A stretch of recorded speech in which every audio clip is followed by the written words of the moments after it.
बहुत हरामी बहन के रात के 2 बजे तक गदर करते रहते हैं। ये हमारी बिल्डिंग है ऊपर।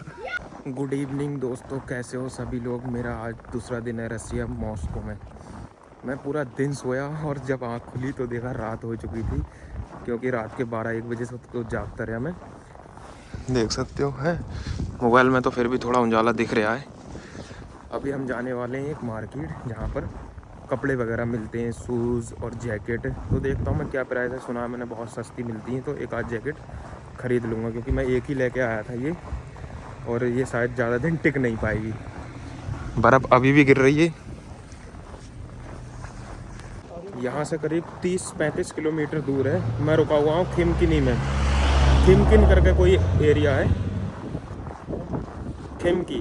मुँह पर बर्फ़ पड़ रही बहुत ज़्यादा तेज़, क्योंकि एकदम छोटी छोटी बूंदें जैसी गिर रही हैं। तो इधर से मुझे मेट्रो पकड़ना है। एक ही मेट्रो चेंज करना पड़ेगी, जैसे बैठूँगा और उतर जाऊँगा। तो मेट्रो भी आपको दिखा देता हूँ, थोड़ा बहुत बता भी देता हूँ आपको। मेट्रो में अगर ट्रैवल करना है तो उसके लिए आपको ये इंडेक्स मेट्रो ऐप डाउनलोड करना पड़ेगा। आपके पास बैंक अकाउंट है अगर इधर रसिया का, तो उसका जो डेबिट कार्ड मिला है उससे भी आप उसमें टिकट बाय कर सकते हो, या खाली टैप करोगे ऑटोमेटिक अकाउंट से आपके पैसे कट जाते हैं।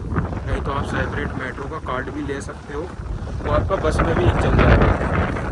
हवा चल रही बहुत तेज, पत्ते हैं ही नहीं तो पता ही नहीं लगेगा।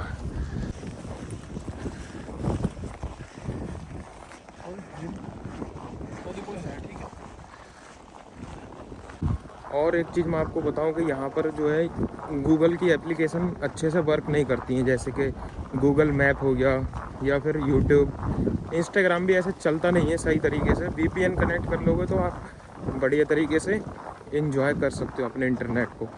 और सिम के बारे में बताऊं तो सिम इधर मिल नहीं रही है। अगर आप विज़िट पाते हो आपको कहीं भी सिम नहीं मिलेगी, आप ब्लैक में ख़रीद सकते हो। 3000 रूबल में बेच रहे हैं लोग इधर, लेकिन नॉर्मली रेट उसका 900 या 800-1000 रूबल तक रहता है। अगर आपका कोई दोस्त है जो स्टूडेंट है इधर, तो वो दिला सकता है। वो फिंगर वगैरह देते हैं उसमें, और 10 तक गिनती सुनाना पड़ती है रसियन लैंग्वेज में, तब मिल जाती है सिम सस्ते में। अगर आप ऐसे ट्रैवलर आ रहे हो तो एयरटेल की सिम लेके आओगे, 1000 रुपये का रिचार्ज कर लेना उसमें 900 का, तो आपको 1 GB डाटा मिल जाएगा 5 दिन के लिए। अब आपकी ट्रिप के हिसाब से आप उतना डाटा खरीद सकते हो। एयरटेल बढ़िया चलता है, जियो में कभी कभी नहीं चलता। एयरपोर्ट पर बहुत सारे बंदे थे जिन्हें प्रॉब्लम आ रही थी, जियो में रिचार्ज करके लाए थे, तो उनको सबको वाईफाई देना पड़ा। या फिर अगर आप आर्मेनिया से आ रहे हो तो सबसे अच्छा ऑप्शन तो ये है कि आप MTS की सिम खरीद के ले आओ। उसमें कोई रिचार्ज की ज़रूरत नहीं है, आप उसमें खाली दिरहम डिपॉजिट करना, और आपके 5 दिरहम की 1 MB इधर पड़ती है, 5 या 8 दिरहम की। तो आपके पैसे कटते जाएंगे, डाटा चलता रहेगा। और जब पैसे ख़त्म हो जाएंगे तो ऐसा नहीं है कि आपके पास कॉलें नहीं आएंगी, उसमें कॉलें भी आती रहती हैं। चाहे आप उस सिम को इंडिया ले जाओ, पूरे वर्ल्ड में वो सिम हर जगह एक्टिव रहती है। सिर्फ उसमें आपके बैलेंस डिपॉजिट रहना चाहिए 1000 या 500 दिरहम।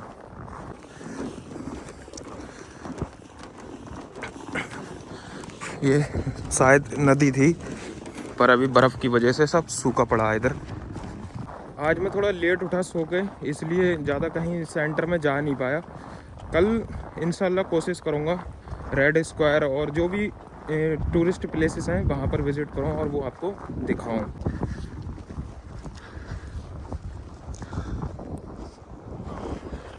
और जॉब का इधर क्या सीन है, अगर आप विज़िट पर आते हो, जैसे ई वीज़ा पे है या 90 डेज़ या 60 या 180 डेज़ का स्टिकर लेके, तो उसके बारे में मैं आगे बात करूँगा। अभी तो फ़िलहाल मैं आपको ट्रैवल करके ही दिखाऊंगा, क्योंकि ये सब डिटेल्ड वीडियो इसको मुझे बनाना पड़ेंगी बहुत ज़्यादा इन्फॉर्मेशन निकालने के बाद, क्योंकि मैं ऐसे उल्टी पुल्टी वीडियो डालता नहीं हूँ अपने चैनल पे। जो चीज़ जब मुझे कंफर्म हो जाता है कि हाँ ये चीज़ सही है, तो ही मैं डालता हूँ। ये देखो नहर, इसके अंदर भी स्नो जमी हुई है। कल मैंने इसमें देखा था इतनी ज़्यादा बतख घूम रही थी, बहुत डक इंग्लिश में। देखो ये ब्रिज पे भी पूरी सब बर्फ़ ही बर्फ़ ढकी हुई है। अब ये सबके लिए नहीं है कंट्री, मतलब अगर आपको सर्दियाँ पसंद हैं या फिर सोवियत आर्किटेक्चर पसंद है, तो आप रसिया या अजरबैजान ये सब कंट्री में विज़िट कर सकते हो। अगर आपको अय्याशी करना है, मतलब क्लब नाइट, तो आप थाईलैंड या इधर जा सकते हो, वियतनाम वगैरह। अगर आपको नाइट लाइफ देखना है तो दुबई चले जाओ, बड़ी बड़ी इमारतें देखना है लेकिन अगर नेचुरल जो कुदरत की बनाई हुई चीज़ों का एंजॉय करना है तो आप रसिया, आर्मेनिया या जॉर्जिया, कजाकिस्तान वगैरह इधर विज़िट करो, बढ़िया जगह है।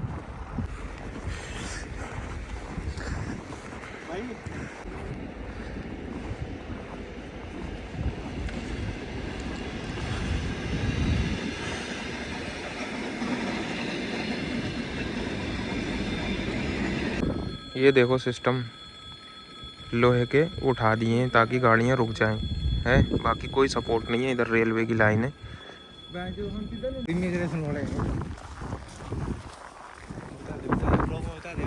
ये पीछे गाड़ी देख रहे हो, इन्होंने उज्बेकिस्तानियों को रोक रखा है, इमिग्रेशन वाले हैं। और हम तो चलते रहे, भागोगे कभी भी पुलिस को देख के, चाहे भले ही तुम लीगल हो, तुम्हें धर लेंगे, पूछताछ करेंगे। और यहाँ डॉक्यूमेंट होना बहुत ज़रूरी है, जिसके बारे में अभी नहीं बताऊँगा मैं। और मेरे मुंह पे पूरी बर्फ़ जम गई देखो। बंदे आए थे, हम 4 लोगों, पुलिस खड़ी हुई थी, उनके पास डॉक्यूमेंट नहीं थे, मतलब रजिस्ट्रेशन नहीं थी इधर की, इसलिए वो छुप कर वापस चले गए। हम तो आगे चले गए थे, और कार्ड उनके पास है मेट्रो के, इसलिए अब मार्केट जा नहीं पाएंगे। सुबह जल्दी उठूँगा, पर कल पूरा दिन एक्सप्लोर करूँगा मॉस्को। यहाँ पर रजिस्ट्रेशन के बगैर कुछ भी नहीं है, आप बेकार हो, चाहे आप लीगल हो इलीगल हो। जैसे रजिस्ट्रेशन होता है, इसलिए जैसे आप मान लो टूरिस्ट, ऐसा टूरिस्ट आए हो घूमने 10 दिन की ट्रिप है, तो आपने हॉस्टल बुक कराए, तो जहाँ आप रुकोगे वो हॉस्टल वाला आपको 10 दिन की रजिस्ट्रेशन बना के देगा। उसमें रहता है लिखा हुआ कि हाँ ये बंदा यहाँ पर स्टे करा हुआ है इतने दिन तक। वो जब तक आपका वीज़ा वैलिड है, जब तक आप। अच्छा, इधर ढाल है, थोड़ा रुक जाता हूँ, कहीं पैर रपक गया तो दांत निकल जाएंगे। हाँ, तो मैं बात कर रहा था रजिस्ट्रेशन की। जब तक आपका वीज़ा वैलिड रहता है, जब तक कि आप रजिस्ट्रेशन ले सकते हो। अगर आपका वीज़ा एक्सपायर हो जाता है, उसके बाद आपको होटल में भी एंट्री नहीं देंगे। आप कोई भी हॉस्टल या होटल चाहोगे बुक करके हम बाहर रुक जाएं, पैसे भी पे करोगे तो भी आपको एंट्री नहीं देंगे। और जब आप बुकिंग बनाते हो हॉस्टल की, तो ज़्यादातर टाइम ये होता है कि आपको इंडियन बंदों को एंट्री नहीं देते हैं वो लोग, क्योंकि उसमें ऐसा रहता है उन्हें रजिस्ट्रेशन देना पड़ती है। उसमें उज्बेकिस्तानी और रसियन ही बंदे ज़्यादातर स्टे करते हैं, जो लीगल होते हैं, जिनका स्टे लॉन्ग होता है, या वो प्रूव कर पाते हैं कि हम यहाँ घूमने आए हैं, या कोई बिजनेस, तो उनको रजिस्ट्रेशन मिल जाता है। मैंने एक नहीं, कम से कम 50 हॉस्टलों में बुकिंग बनाई है, बंदों को एंट्री नहीं देते। लेकिन मैं पिछले बार जब आया था तो मुझे तो एंट्री दे दी थी उन लोगों ने, पर मैं एक ही दिन रुका था और छोड़ कर भाग गया था दूसरी जगह। ऐसे जहाँ मैं रह रहा हूँ, इन फ्लैटों में क्या होता है कि एक बंदा, कोई भी यहाँ 5-6 बंदे हो, पार्टनरशिप में फ़्लैट ले सकते हो। उसमें आपको ऑनर रजिस्ट्रेशन दे देता है, 4 बंदों की देगा या 5 बंदों की या फिर 2 बंदों की, कितने बंदों की भी रजिस्ट्रेशन मिल जाती है। तो रजिस्ट्रेशन रहेगी, आप कहीं भी घूम सकते हो बिना डर के। और ग्रीन कार्ड, रेड कार्ड, वो क्या चीज़ है, तो वो सब डिटेल, बहुत लंबा प्रोसेस है, उसके बारे में कभी जब मैं विज़िट करूँगा ऑफिस में जाके, कैसे बनता है, कितना खर्चा है, वो सब बता दूँगा। रजिस्ट्रेशन का खर्चा देखो अलग अलग है, और अलग वीज़ा का सिस्टम है, तो इस वीडियो में प्राइस नहीं खोलूँगा मैं। काम के लिए ज़्यादातर बंदे आते हैं इधर, घूमने तो बहुत कम बंदे ही आएंगे मेरे जैसे मैं भी, कोई ऐसा नहीं है खाली घूमने, मैं भी काम के उससे ही आया था। पर काम यहाँ बहुत है, काम की तो कोई दिक्कत ही नहीं है, आप जो मर्ज़ी काम चाहिए आपको वो मिल जाएगा।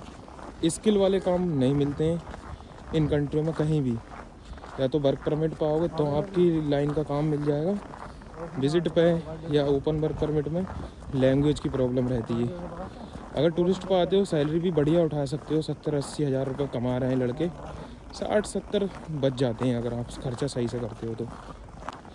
वीडियो अच्छा लगा हो सब्सक्राइब करना मत भूलना। ये थोड़ी छोटी रहेगी, लेकिन इन्फॉर्मेशन आपको काफ़ी सारी मैंने दे दी है। बाकी व्यू देख सकते हो। यहाँ इलीगल रहने में दिक्कत कुछ भी नहीं है, बस आप सेफ़ तरीके से रहो, या इमिग्रेशन से बच कर रह सकते हो, और पुलिस से थोड़ा सावधान रहो।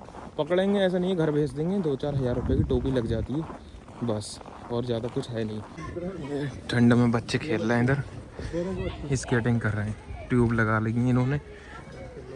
और ये बड़े बड़े बच्चे नर की मादा की तलाश में, ये 4 नर भटक रहे हैं।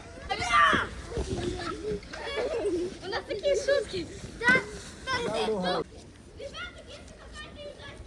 ये